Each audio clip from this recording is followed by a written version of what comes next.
नमस्कार, बहुत बहुत स्वागत है आप सभी का। मैं हूं आपके साथ भावना शर्मा। और कार्तिक मास की शुरुआत हो चुकी है। जी हाँ, कई सारे त्यौहार जो हैं कार्तिक मास में मनाए जाते हैं। इसके अलावा पंच पर्व जो पूरे साल भर में सबसे बड़े त्यौहार माने जाते हैं, धनतेरस से लेकर के भैया दूज तक का जो पर्व मनाया जाता है, जो पंच पर्व है वो भी कार्तिक के महीने में ही आता है। लेकिन आज मैं आपसे जिस विषय के बारे में बात करने वाली हूँ वो बहुत ख़ास है। ख़ास तौर पे लेडीज़ के लिए ये जो त्यौहार है वो बहुत ख़ास है, क्योंकि करवा चौथ के बारे में हम बात करेंगे आज। कार्तिक मास में कृष्ण पक्ष की चतुर्थी तिथि पर हर साल करवा चौथ का पर्व जो है वो मनाया जाता है। इस दिन जो स्त्रियां होती हैं, जो शादीशुदा महिलाएं होती हैं, वो ख़ास तौर पे अपने पति की लंबी आयु के लिए इस दिन व्रत रखती हैं। इसके अलावा पूजन आदि जो है वो किया जाता है। चंद्रमा को देख करके अपना व्रत जो है वो पूर्ण किया जाता है। मैं आपसे आज बात करूंगी कि चंद्रमा का ही इम्पोर्टेंस क्यों है करवा चौथ के त्यौहार में, और ख़ास तौर पे हम किसी भी व्रत को रखते हैं, हम जब भी फास्टिंग करते हैं तो हमेशा चांद को देख करके क्यों आप फास्ट को तोड़ते हैं। इसके अलावा 16 श्रृंगार का महत्व क्या है, क्योंकि करवा चौथ पर आप जानते ही हैं कि जो महिलाएं हैं वो 16 श्रृंगार जो हैं उसका इस्तेमाल करती हैं सजने संवरने के लिए। क्या इम्पोर्टेंस है, विधि विधान क्या है पूजा का, और साथ ही में टाइमिंग क्या रहेगा। तो सबसे पहले जान लीजिए कि शाम को 5 बजकर तकरीबन 26 मिनट से लेकर के 6 बजकर 52 मिनट तक का जो समय रहेगा, ये जो कथा है वो आप कर सकते हैं। और इस बार चांद निकलने का जो समय है वो भी तकरीबन 7 बजकर 57 मिनट तक का रहेगा।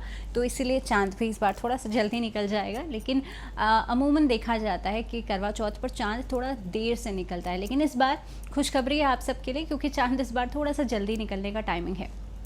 चलिए, बहरहाल हम बात करेंगे कि सुबह सबसे पहले आप उठिए ब्रह्म मुहूर्त में, क्योंकि कार्तिक स्नान जो लोग कर रहे हैं वो लोग ब्रह्म मुहूर्त में उठते हैं।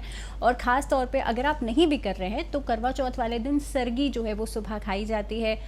इस दिन आप अपनी जो मदर इन लॉ हैं उनके साथ बैठ कर के आप सरगी खाएंगी। उसके बाद संध्या, जो शाम का समय मैंने आपको बताया है, इस समय पर कथा की जाती है। इस दिन बायना निकाला जाता है। अब की जो मदर इन लॉ है, अगर मदर इन लॉ नहीं है तो अपनी कोई जो बड़ी हैं उनके लिए आप बायना जो है वो निकाल सकती हैं। उनके पैर छू करके आप बायना दीजिए उनको, उस पर कुछ आप पैसे रखिए, उसमें उनके लिए कोई भी जितना आप अफोर्ड कर सकें, जितना आपका सामर्थ्य है उतना आप कोई गिफ्ट उसमें रख सकती हैं।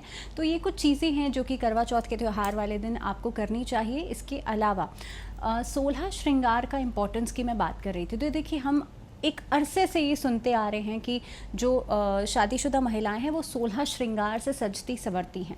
हर एक श्रृंगार का अपना अलग इम्पोर्टेंस होता है, जैसे कि मेहंदी लगाना, काजल लगाना, बिंदी लगाना। हम कुछ चीज़ों के बारे में बात करेंगे।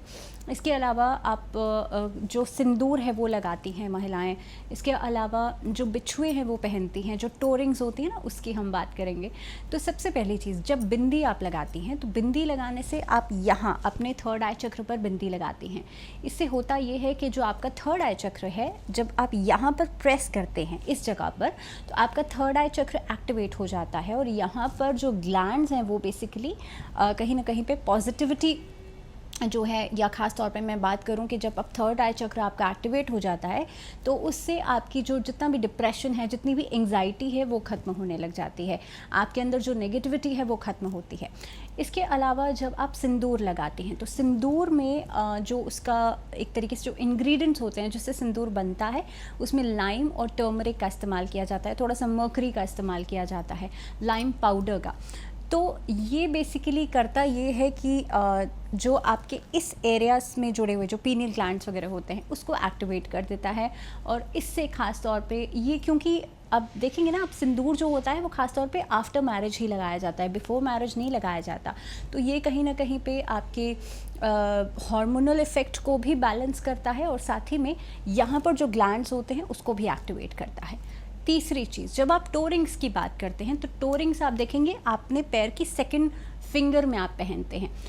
टोरिंग से आपकी जो सेकंड फिंगर की जो नर्व होती है वो सीधी आपके यूट्रस से कनेक्टेड होती है। जब आप उस टोरिंग को पहनते हैं तो वहाँ पर जो नर्व्स होती हैं वो दबती हैं, और जिससे कि आपका जो यूट्रस होता है, साइकिल्स होती हैं वो बैलेंस रहती हैं और आपका यूट्रस को मजबूती मिलती है। मेहंदी लगाने से आप जानते हैं एक कूलिंग इफ़ेक्ट आता है। डे टू डे लाइफ में आप जब हम बात करें पिछले समय की, तो इतना जब कोई भी त्योहार, कोई भी मांगलिक कार्य हुआ करता था, उस दौरान लेडीज़ के ऊपर एक प्रेशर आ जाया करता था। खाना भी बनाना है, आपको बहुत सारी तैयारियां भी करनी है, तो उस दौरान आपका जो मानसिक स्तर है वो बहुत ज़्यादा एक तरीके से आप बहुत अनबैलेंस ना हो जाएं, या आपका बीपी ना बढ़ जाए। इस तरह की समस्याओं को कंट्रोल करने के लिए मेहंदी जो है वो बताई जाती थी। तो कहने का मतलब ये है कि 16 श्रृंगार जितने भी बताए जाते हैं, उन सब का एक साइंटिफिक लॉजिक ज़रूर है, उन सब के पीछे एक लॉजिक ज़रूर दिया गया है जो कि आपके हेल्थ बेनिफिट से जुड़ा हुआ है। अब मैंने आपसे कहा था कि चंद्रमा को देखकर ही क्यों किसी भी व्रत को पूर्ण किया जाता है।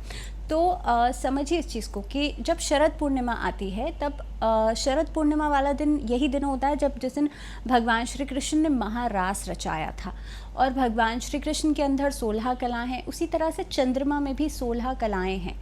यानी कि जब चंद्रमा 16 कलाओं से परिपूर्ण है, और 16 कलाओं का मतलब होता है कि एक इंसान के अंदर कितनी क्वालिटीज़ हैं। कला को हम माइथोलॉजी में अलग अलग फैक्टर्स से कहीं ना कहीं पे उसको निर्धारित करते हैं कि हाँ, जिस तरह से भगवान राम जो थे, भगवान राम का अवतार था, उनमें 12 कलाएं थी। हमारा जो मनुष्य शरीर है उसमें सिर्फ 3 से 4 कलाएं समा सकती है। तो जिस तरह से चंद्रमा में 16 कलाएं हैं, तो चंद्रमा को साक्षी मान करके आप व्रत रखते हैं और उसी तरह से उसे पूर्ण करते हैं।